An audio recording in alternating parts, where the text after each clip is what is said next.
Sawari Krab from Ramallah, Palestine. Today we're going to Tulkarem and we have to get on one of these orange taxis.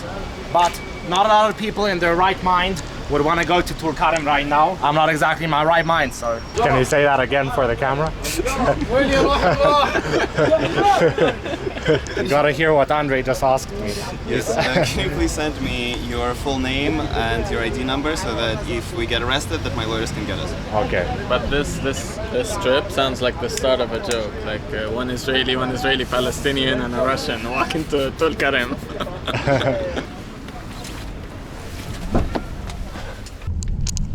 So that's 30 shekels for a journey of 50 kilometers, which will hopefully take an hour and a half, but you never know in the West Bank. We're passing through Area C now, and those little buildings over there, those are settlements, improvised settlements that are built by the Hilltop Youth. The Hilltop Youth are a loosely organized group of extremist Israeli settlers that go and build outposts on different hills in the West Bank. Here we have an ad for a settlement called Hamra. They're basically saying like, come buy a house here, it's cheap. Hamra had, I think, around 15 communities expelled by this one particularly aggressive settler called Mashash Arbit, who was sanctioned by a bunch of countries, who literally shot people, attacks a lot of people, from a small outpost where you can actually come there. So they have like this tourist attraction and settlers come there to the outpost, and yeah, he just goes around with his gun and his sheep harassing locals, and several families have been expelled from the area. Alright, we're 20 minutes away from Tulkarem and this is the first checkpoint which we're encountering. Let's hope it goes smoothly, I believe it will. Yeah, as you can see, loads of Ninja Turtles in this one. Here is the big ostentatious red sign telling you not to enter Area A, of course, as an Israeli citizen. That was okay. I saw the soldier taking his mekborek out of the gun. In the Israeli army, they have a little red thing that they put in the gun so that you know that you don't have a bullet, and for some reason he cocked his gun and took it out. Did you notice that? I wasn't looking. I did my best to ignore them. Yeah. But the driver literally clearly said to us just now, duck down before he shoots at you guys. Oh, yeah. Because we're the only three that are not from Ramallah or Tulkarem. Yeah. Crazy. Yeah. He asked the driver in Hebrew, like, where are these people from? And the driver responded in Arabic. There are huge potholes in the road, molehills. The driver is just swerving in between them, so we're starting to see the destruction of Tulkarem. Alright, so we made it from the Ramallah KFC to the Tulkarem KFC. Welcome to Tulkarem on the KFC's Express. That went really smooth, surprisingly. How long did it take? 1 hour and a half, 2? Hour and 20 minutes.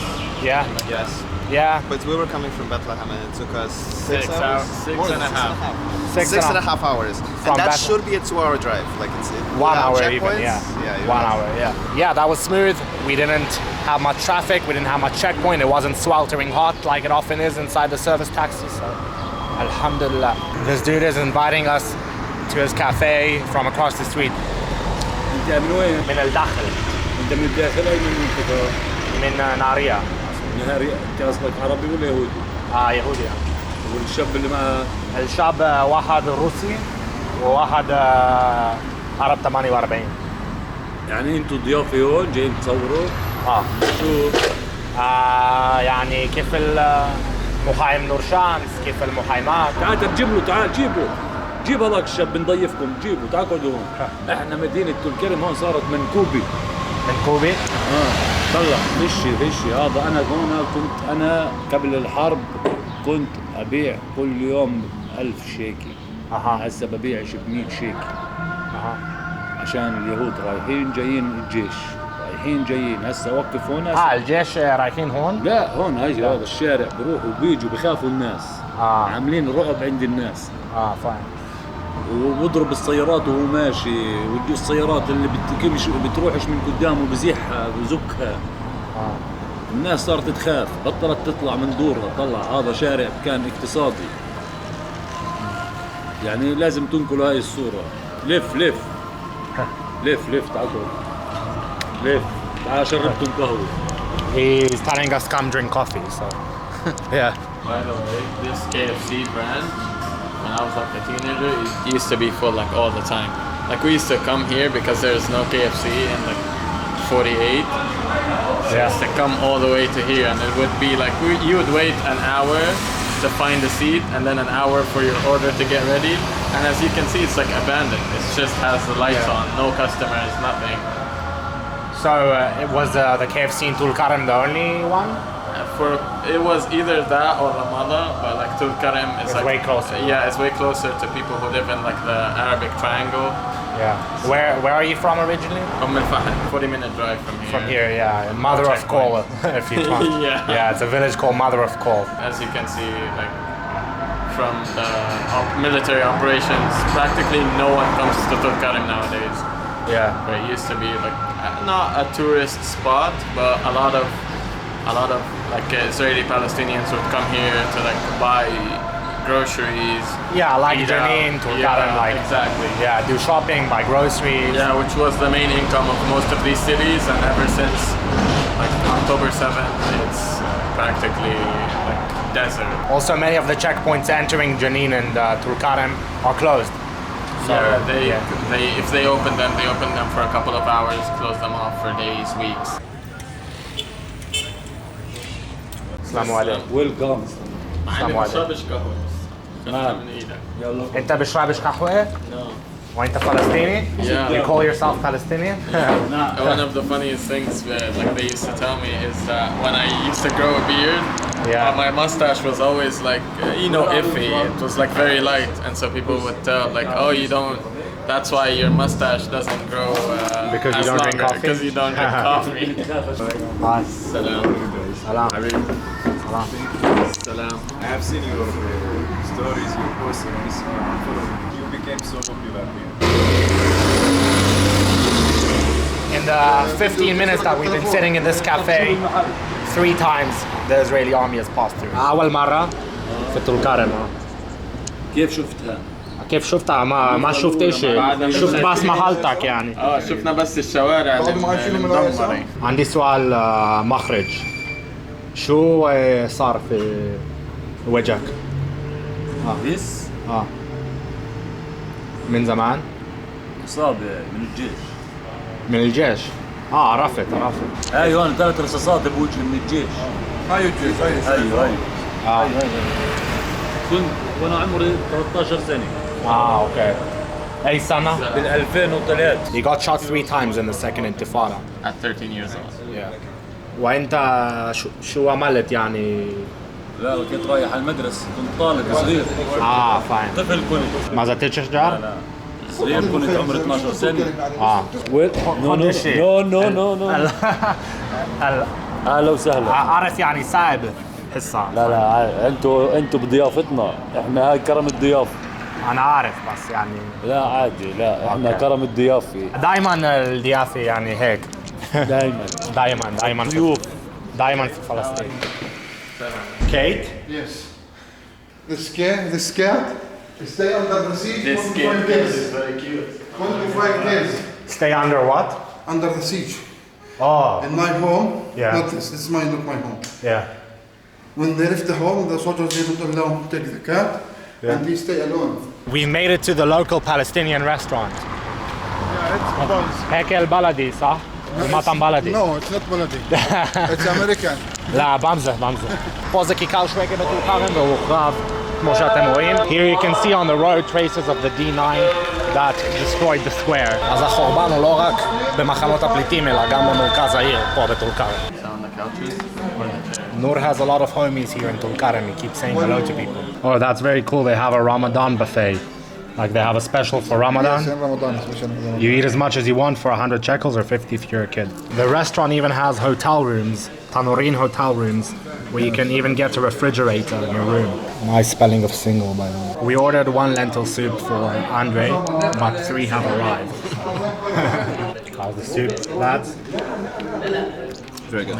Very good. Naro sharar. Lentil soup is actually pretty common to break your fast during Ramadan. Sorry. They're laughing because Muhammad just told me that. So all the food has arrived. Personally, I was full from the lentil soup, but Here we have the mansaf, here we have some eggplant, Andre's fish. We got entirely too much food. Yeah, exactly, I was saying. Shrimps, different salads, hummus, chips. The lamb is really soft. Hello. The mansaf is also stunning. Yeah, when we asked what we should take, he said everything is tasty and damn straight. Let's try the shrimps. Kosher. Surprisingly, we made a proper dent in the food. They are 58. Thank you so much. The whole feast was 300 shekels, in case you were wondering. طبخنين طبخين طبخنين تفاحتين. I hate تفاحتين. سكرين لا.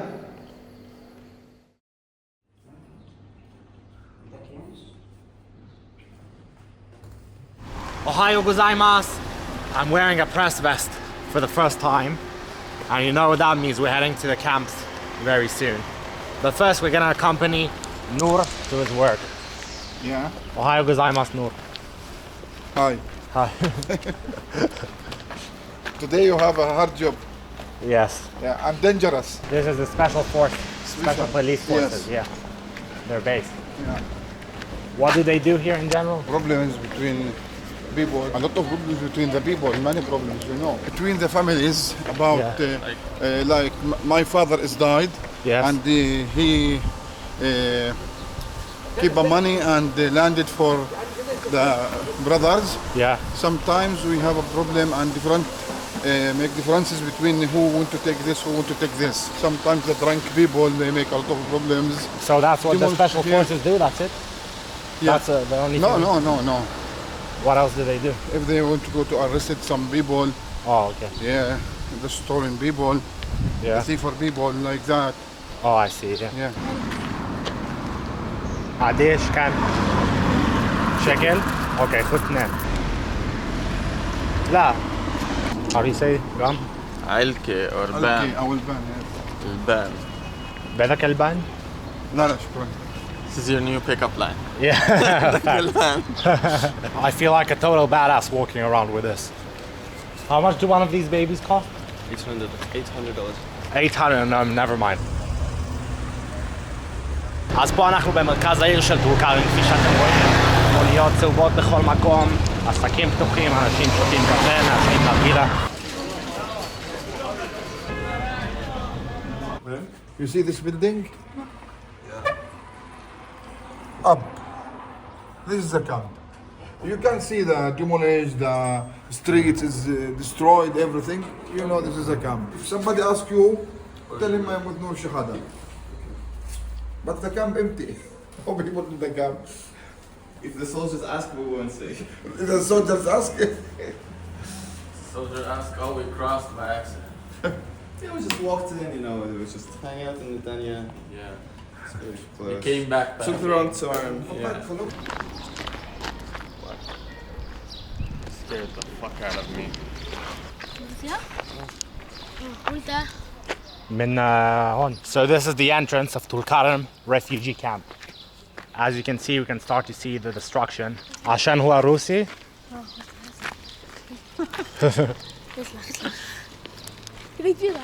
حرام حرام.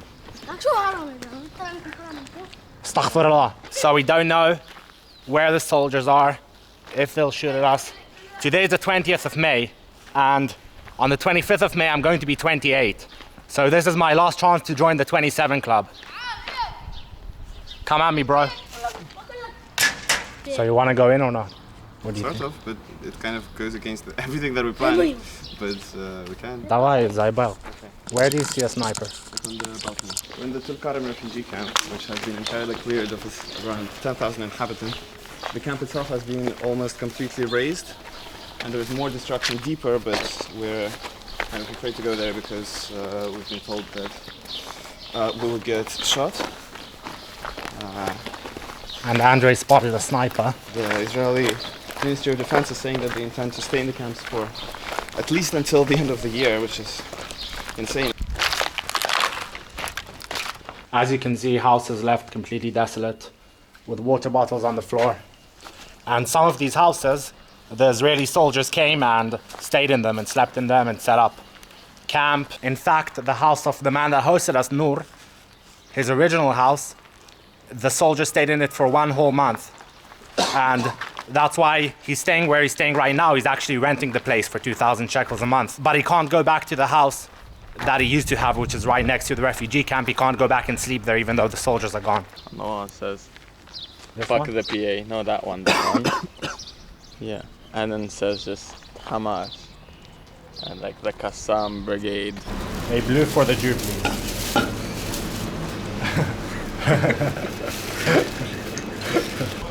Indian. 48. Yeah, keep getting that. Namaste. Namaste. شافوكم معنا بس ما شفنا جيش هم شافوكم على الكاميرا Did you see cameras? No, but he said like everybody told us that there's cameras inside. هم Yeah. I'm parched, these vests, man. You sweat your balls off in them. في صحفيين هون ولا بس احنا؟ ما بعرف بس انتوا فيش يهود صحفيين لا Jest ivri صحفيين. я видел какие-то видео да. No, мы иври صحفيين, я скажу. The story with the kid is crazy. The what? With the kid saying give me 5 seconds and I'll show you the camp and then thinking that we're with the army and saying اللي بالتابع اللي طلع المخيمات أيوة. عادي إذا بصور. صور محمد. So we're going to the village of Ektaba, which houses most of the refugees who have been now kicked out of Nur Shams and Tulkarem camps. And it also has a hill overlooking Nur Shams because Nur Shams has been designated a kill zone. Anybody who enters by its own rules of engagement, the Israeli occupation forces are able to shoot at them.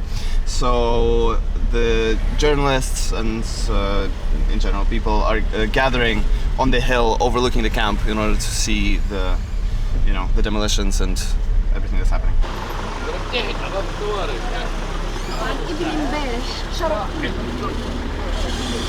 So our taxi driver, Abed Salam, his name is also from Tulkarem camp, and he said that he doesn't know if his house has been demolished or not yet, and he's been living in a caravan for now. This is the main street that like cuts through all the. It's essentially this is the main artery of the camp center of Tulkarem, the city, and they destroyed. Like further, if we drive, you'll see that it's been almost entirely destroyed next to Nur Shams. We had to, in order to get to Tulkarem, we had to drive all the way around and do like a 40-minute detour. So this is what your house looks like now.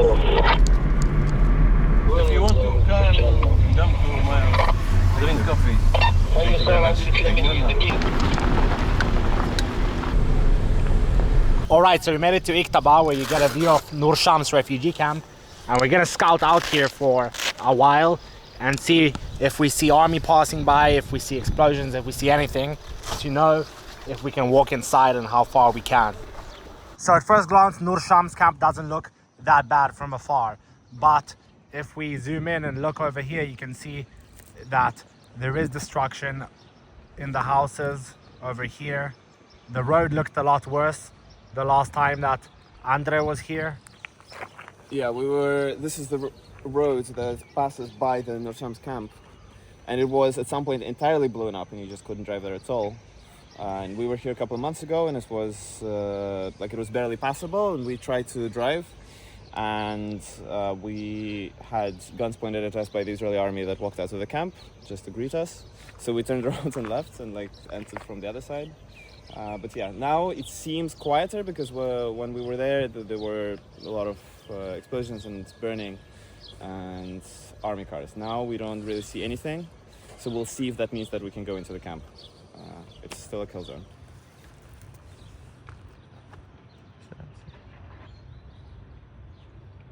So it's a good thing we camped out here for a while, because we saw 2 IDF vehicles passing through the camp right now, which is not very encouraging, but I think we'll go anyway, or at least I will. Here we have another one, folks. In this destroyed house, it says over there in Arabic, whoever buys this house is responsible for it. It says also on like some parts of the house is not for sale, which sucks. Would invest. Prime real estate. Yeah, prime real estate. Look, you get full view to access Nur. to the camp.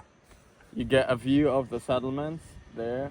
Yeah, you can across the you can across the see mountains. Andre's sexy ass vlogging over there. Yeah, really nice neighborhood, industrial, as you can see. Really upstate, still constructing roads.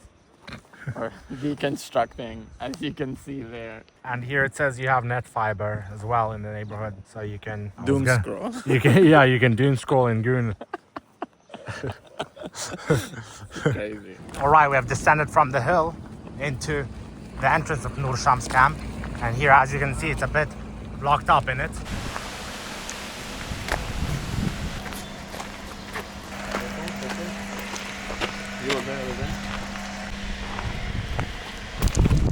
Army spotted behind us, so we're making a run for it.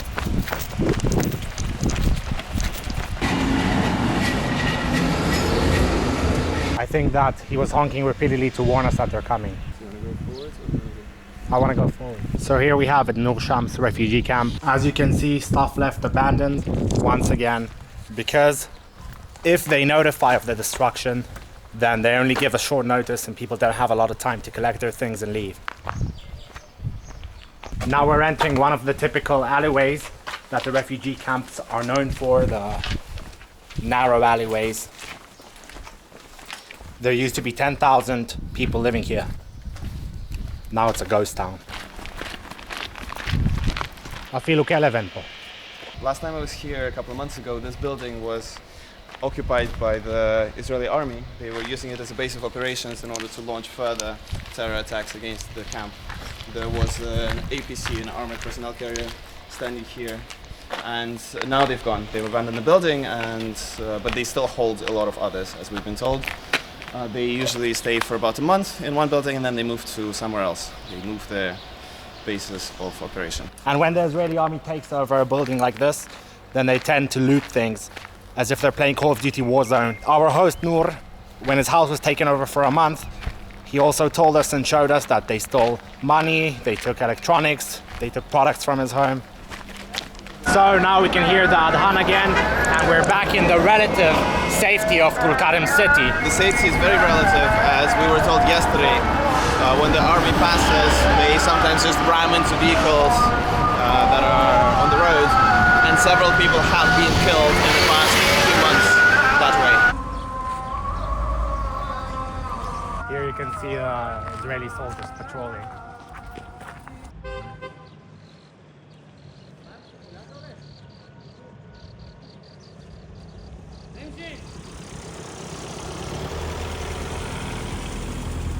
Yeah, it looks like they're setting up shop in this building over here.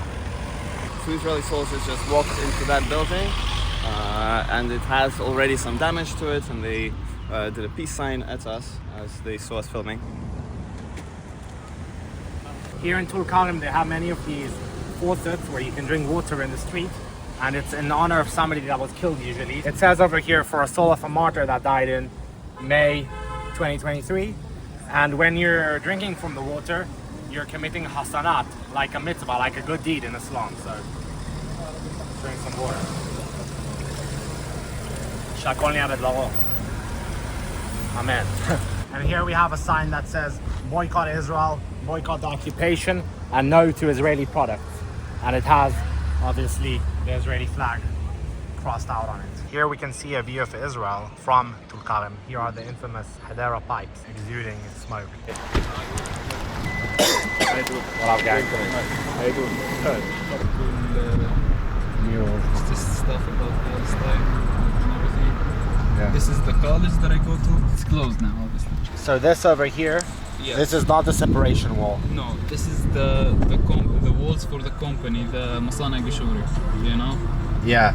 So this is an Israeli company. Yeah, this is an Israeli company located in the west of Tulkarem. It's basically outside the border, outside the separating wall, so it's inside of the land of Tulkarem. Yeah, and as you can see, it looks like a separation wall. People mistake it for that. Yeah. But it's basically, they took a company from Israel, and because it was spreading chemical waste. Yeah, chemical waste around the company, and the people basically filed a court case against the owners of the company, and the judge determined that the company should be, located in a different place, and they basically just put it in Tulkarem, because why not? Who's gonna stop them? This So- is all still the company. Here it ends. Yeah. So this company, just no permission, nothing. They just decided to No. build here like a settlement. Just like a settlement. Yeah. They always throw their waste around, so Yeah. the sand gets all packed up from the waste. Yeah. You know. Yeah. So it's just one more struggle that people here have to face. Yeah, and it's actually a very common thing that settlers throw their waste on Palestinians. Like in Hebron, the settlers throw from their balconies onto Palestinian land their trash. So this is Palestinian farming land right next to where the Israeli company was constructed. A lot of the land has been taken by said company. And the people that are the farmers here, they've been offered many times to sell this land for big amounts of money, but they refuse because they think that there's a good chance that it will be passed on to Israelis to continue projects like this one over here. Can you smell that? Yeah, That's from Israel. that's Drop from. it. Yeah, they dropped it here. You can smell the toxins of the Israeli company. So now we're in Irtaq, which is Aymun's village. It used to be a village, but now it's become part of Tulkarem because the city became larger and it's no longer considered a village. But anyway, we're headed to a view of Israel once again. We have arrived to our destination. Can you see the skyscrapers right there? That's Netanya right there. Here close you can see trees. That's a settlement, an Israeli settlement. Yes. And this is the Taibe crossing, Which is closed. which is closed obviously. Yeah. And that right there is Taibe. The Arab-Israeli town, city of Taibe. In fact, there are two Taibes. One near Ramallah, which is a Christian Palestinian village where they brew one of the only two local Palestinian beers called Taibe, named after the village. And there's also that Israeli Arab town, and it's predominantly Muslim, pretty different. And that's Faraon, which is a village right adjacent to Tulkarem. You can see in the villages the buildings are more far apart a bit. There's more like land. People in the villages often grow their own crops, cook with the food that they grow at home. So a little story about this village of Faraon. There were 3 Palestinians that spied for Israel that helped catch 3 leaders of the resistance of Tulkarem refugee camp, and they were caught eventually. In Palestine, there is no forgiving spies. They say that the land will reject you, and that's exactly what happened, because 2 people that were caught, they were hung from their feet in the entrance of the refugee camp, and then they requested to be buried in this village. But the people of this village refused, and they said, this is not for our reputation, this is against what we believe in, we're not going to bury those spies over here. That's what happens when you spy for the Jews, when you betray Palestine. Those are the consequences.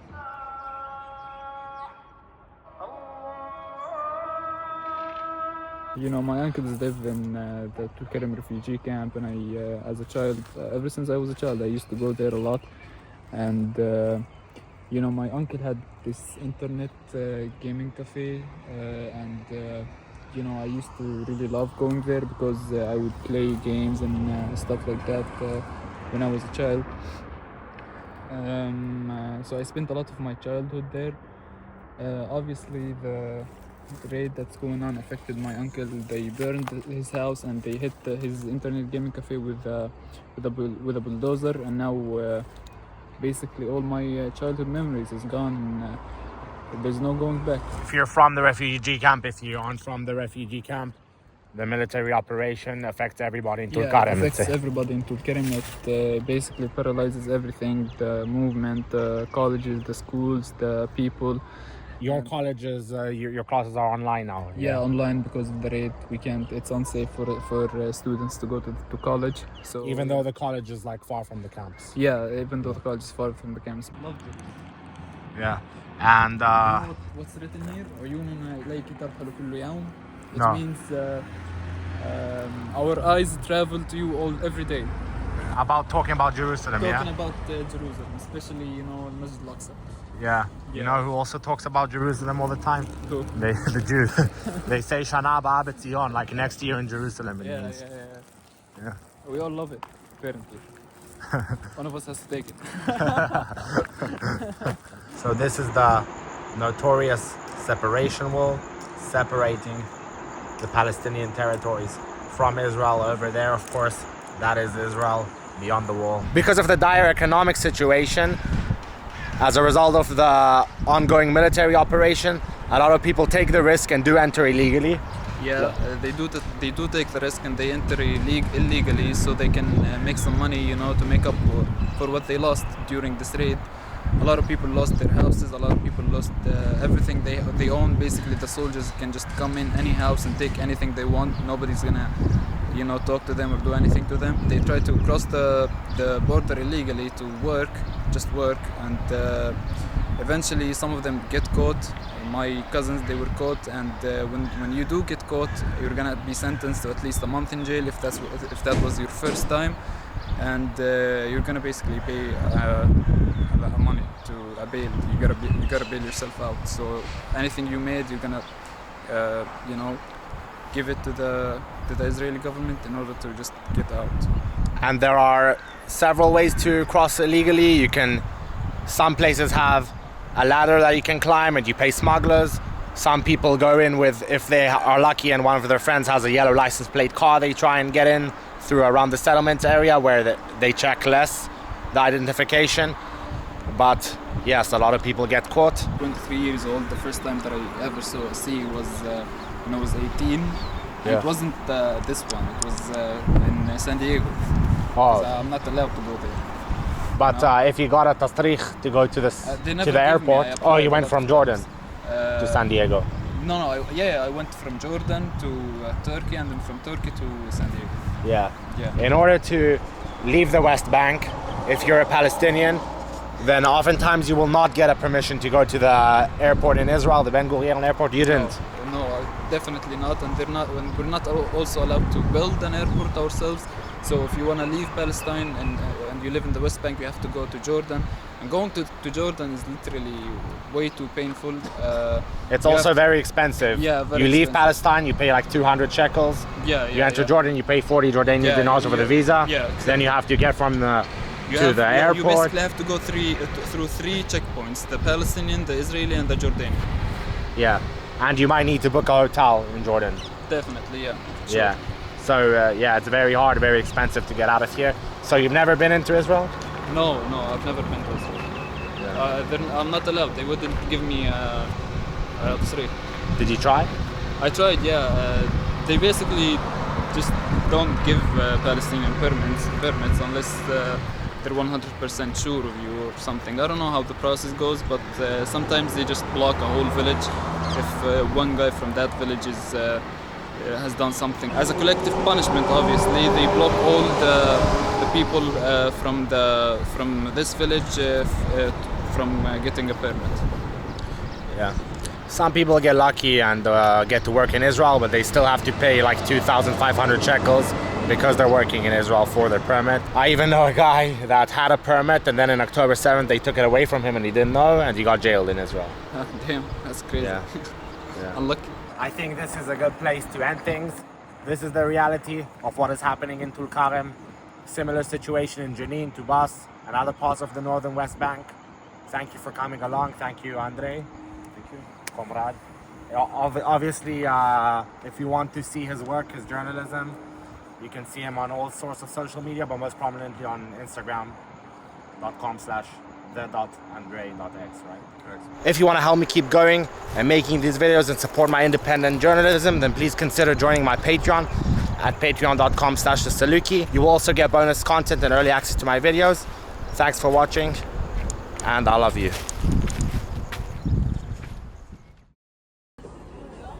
Здоровья, comrade. So you had something to say. Yeah, I am in shock at just how smooth this all went. This was by far my smoothest trip to the north of the West Bank. Like the last time I was in Tulkarem, we had guns pointed at us twice, and when we were leaving, we were detained and held in the sun for 6 hours without phones. This time we just went in, went out, no problems with the army inside, no problems at the checkpoint. Like I was ready. I uploaded all my footage. I was ready to be arrested, like for a new court case, whatever. But nothing happens. Yeah, that's good. It's the Saluki lock. We're back in Ramallah.